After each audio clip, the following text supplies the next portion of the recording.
各位朋友，大家好！又到我哋每星期嘅 Weekly Market Report 時間。今日係8月21號，2025年。我係 Boris。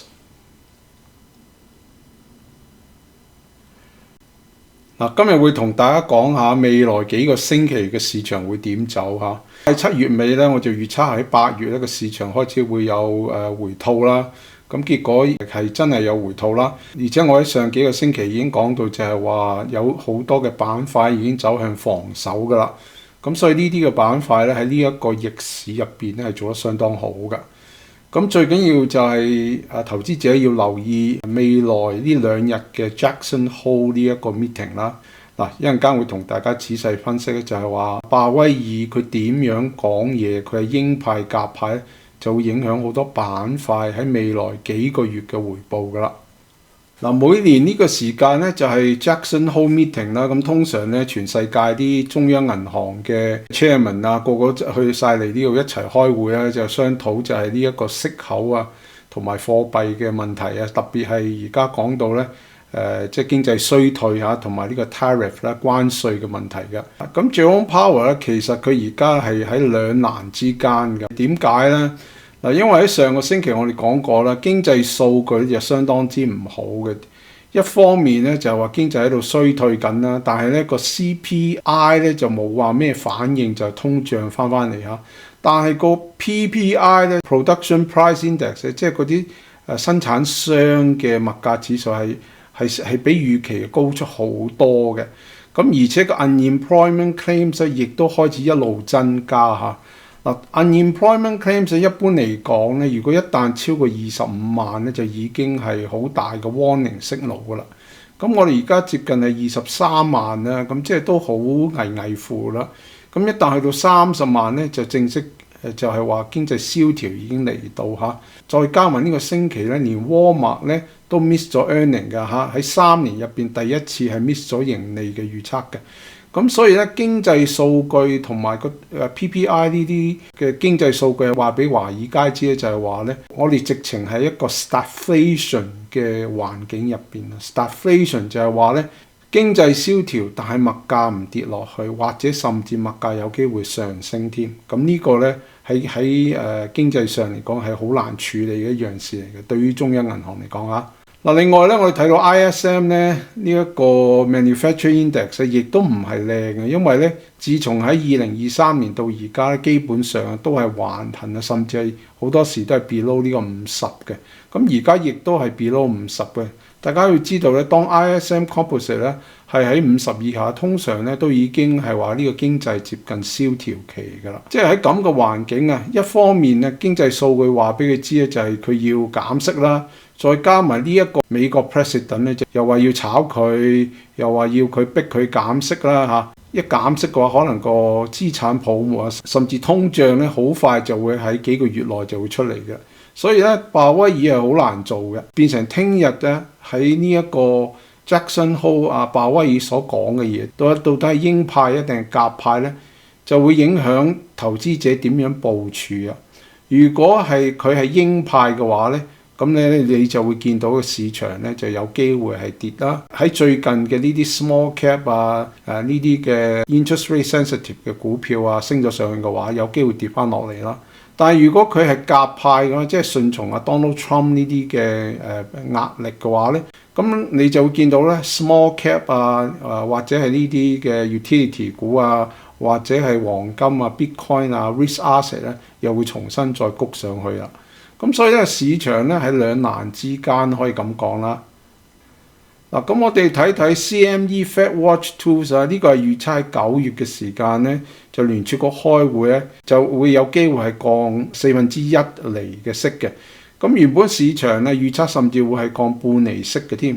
咁所以咧市場其實咧睇到 PPI 啲數據，亦都開始反映到咧就可能減息嘅唔係真係能夠減到咁多㗎啦。另外咧就我哋睇翻咧我哋喺上個星期同投資者講嘅就係呢個 XLU 同 SPY 嘅 ratio 啦。當電力股表現好過呢個 S&P 500嘅時間咧，我哋見到咧當佢嘅 rate of change 5個 period 嘅 rate of change 上咗 positive 之後咧，個市場咧就開始出現波動㗎啦。特別係當 utility 嘅股票咧係表現好過 S&P 500啊，或者佢上超過咗呢個20星期嘅 Moving Average 以上嘅話咧，都係俾投資者一個 warning signal 咧，就係當市場會有跌幅嘅機會嘅。咁喺過去咧，我哋睇到每一次咧，當佢喺呢一個嘅20週嘅以上咧，市場咧 S&P 500咧都係下跌嘅。嗱，咁喺呢個星期咧，道指咧佢 test 咗以前嘅高位之後咧，就守唔住啦，亦都開始連續係跌咗4日㗎啦嚇。嗱，咁喺呢一個成個嘅升幅期入邊咧，你睇到 Nasdaq 指數咧，或者 S&P 500指數係好少機會係連續跌4日以上嘅，大家明白啊？如果跌4日以上，佢跌幅咧就唔會係嗰啲即係3-5% 咁嘅跌幅㗎，佢有可能咧跌幅係會大少少。大家睇到呢個連續跌咗4日之後咧，佢跌幅係比較大啲嘅。咁所以咧，如果你話聽日嘅市場仲係跌嘅話，佢就跌破咗呢個4日嘅規律㗎啦。咁咧，我哋會見到有機會咧，就係道指咧可以落翻嚟咧碰呢個50天平均線啦，甚至咧佢跌翻去呢一個 breakout 嘅地方嘅，即係話咧43000點嗰啲地方咧，喺呢啲 gap 嘅地方先至會有支持力嘅。嗱，而 S&P 500咧亦都跌破咗呢一個20日嘅平均線啦。咁咧，如果你畫一條 channel 嘅話咧，佢而家暫時啊係碰到呢個 channel 啦，但係咧 S&P 500咧係連續跌咗5日㗎啦。嗱，大家亦都如果你真係數翻成個升上嚟嘅呢個升幅嘅話咧 ，S&P 500基本上係未試過連續跌5日㗎，最多係跌4日左右嘅啫。嗱，咁所以咧呢一個亦都係跌破咗佢嘅規律嘅。咁即係話咧，如果繼續跌嘅話，佢有機會咧 test 50天啦。嗱，一般嚟講，市場跌到50天咧 ，institution 咧就會支持個價㗎啦。但如果佢跌破50天嘅話咧，佢係有機會咧 test 翻呢一個 gap 嘅地方嘅，之後佢可以去到6000點啊、6100點呢啲地方都唔出奇㗎。而 Nasdaq 咧呢一次咧係最主要係 AI 嘅股票啊 ，technology 嘅股票，特別係呢一個 semiconductor 嘅股票咧，係帶住呢個市場跌幅嘅。但係咧，如果你真係小心睇呢啲板塊嘅話咧，跌得最大嘅其實係科技股啊，即係以前升得最好嘅科技股啦。好多時係嗰啲 semiconductor 啊，或者係嗰啲 AI 股咧，佢係帶動成個市場跌嘅。但係其他板塊咧，例如 healthcare 啊、consumer defensive 啊、utility 啊，表現唔差嘅。我所介紹嘅幾隻嘅 utility 股啊，喺連續呢2-3個星期咧創緊新高嘅。咁咧即係話咧，市場咧唔係話所有嘢都會跌嚇，特別係一啲防守類型嘅股係做得相當之好噶。嗱，所以 Nasdaq 咧而家咧就已經差唔多要 test 呢個50天平均線噶啦。如果佢係跌破嘅話咧，我哋會見到佢咧會 test 呢一個 breakout 嘅地方啦，即係話22,250點呢啲地方㗎。而且佢喺呢2日咧亦都跌破咗呢一個 channel 噶啦。咁所以咧跌勢咧係應該係會加大嘅。嗱，如果你睇 Nasdaq 指數咧，佢嘅 breadth momentum 啊，呢一個係短期佢嘅 breadth momentum 啦，中期嘅 breadth momentum 啦，同埋中期嘅 volume momentum 咧，全部咧都仲係跌緊嘅。嗱，如果佢個 momentum 係由下邊上去嘅話，即係話呢個咧就係一個升勢嘅 momentum 啦。但係咧，如果佢嘅趨勢係向下去嘅話咧，所有 momentum 都係向下去咧。特別呢度咧產生咗呢個背離情形出現嘅，呢啲地方亦都產生背離情形出現嘅。所以咧 Nasdaq 要跌落去咧，係真係有機會咧test 呢啲 gap 位啊，呢啲 gap 位都唔出奇嘅。因為我哋睇翻佢嘅中期嘅 momentum 咧，佢仲有好大嘅機會咧係可以跌破呢個0以下嘅。嗱，咁最受惠嘅咧就係呢一個 Russell 2000啦。嗱，我哋見到佢喺呢度咁樣飆咗上去啦，原因就係因為咧 small cap 係對於減息係最敏感嘅。當市場 sense 到會減息嘅話咧 ，small cap 股啊，咁佢哋就飆升㗎啦。所以我哋見到 small cap 股咧就咁樣升咗上去啦。咁呢個星期佢回吐翻去呢一個 breakout 嘅地方啦。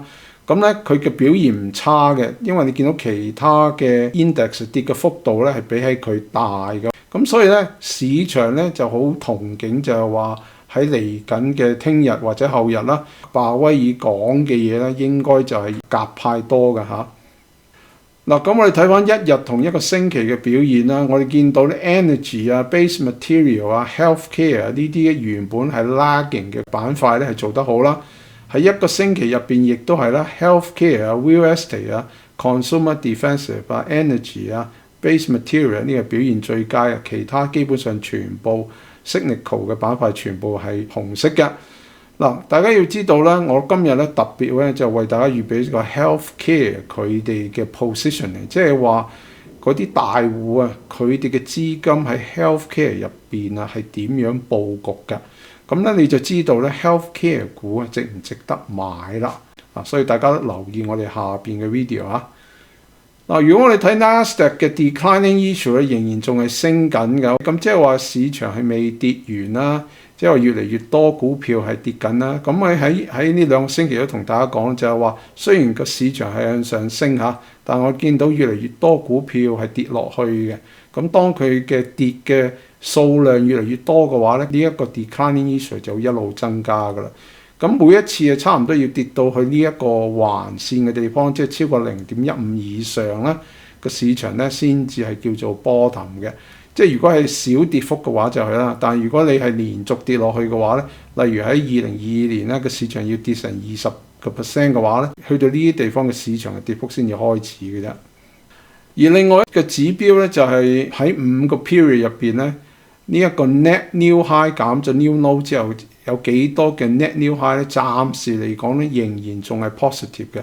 所以咧，你可以咁講啦。如果你一個普通投資者嘅話咧，暫時都唔需要話點樣去賣空呢個市場啊，或者係做大型嘅買嗰啲叫做volatility 嘅 derivative 嗰啲咁樣嘅 product。原因點解咧？因為我哋未正式進入一個大跌嘅市場啊。當如果呢一個嘅5個 period 嘅 net new high 係 negative 嘅話，即係話成個市場啊 broad base 就會跌落去啦。咁我哋暫時未去到咁樣嘅階段，所以就唔需要話 short 嘅市場噶。而且息口咧喺我嘅 blog 入邊同大家講到咧，就係話呢一個咧10年債券息口咧，佢個 Bollinger Band 同埋 Canine Channel 咧已經進入咗呢個波動收窄嘅階段嘅。即係話10年債券息口咧，隨時啊會受到呢個波動收窄嘅關係咧，準備會有大嘅幅度嘅，一係就大升啦，一係就大跌啦。咁呢一個咧會俾我哋 signal咧，就係個市場咧係會點樣去嘅。但係咧，我有更加好嘅宏觀嘅分析嘅工具啦，可以由 commodity 市場入邊睇到未來息口係會點樣走啊。咁喺嚟緊我嘅 newsletter 會同大家分享呢樣嘢。嗱，另外咧就 credit spread 啦，大家見到 credit spread 咧就係呢啲地方咧產生咗一個 higher high 同埋 higher low 嘅情形出現啦。咁呢一個咧就係一個短期 topping 嘅 signal 啦，即係短期見頂嘅 signal 啦。咁所以我哋見到市場跌幅啦。咁呢個亦都係話俾我知咧，就係話呢一個嘅 credit 市場咧開始個 spread 會增加向上噶啦。咁亦都係代表呢個市場跌幅係未結束嘅。咁喺整體我哋預測8月嘅市場咧，起碼去到月尾啊，甚至係去到9月尾啊嘅市場啊，都係會比較差啲㗎。嗱，如果你中意我哋嘅分析，想睇晒我哋成個 video 嘅話咧，可以去 Patreon 訂閱，或者你甚至想睇埋我哋介紹大家買咩股票更加深入嘅宏觀分析，睇我哋嘅 newsletter 嘅話咧，你可以參加成為我哋嘅會友。我哋有中文嘅網站，亦都有英文嘅網站嘅。咁今日嘅 preview 同大家講呢一度啦，我哋下星期再見，拜拜。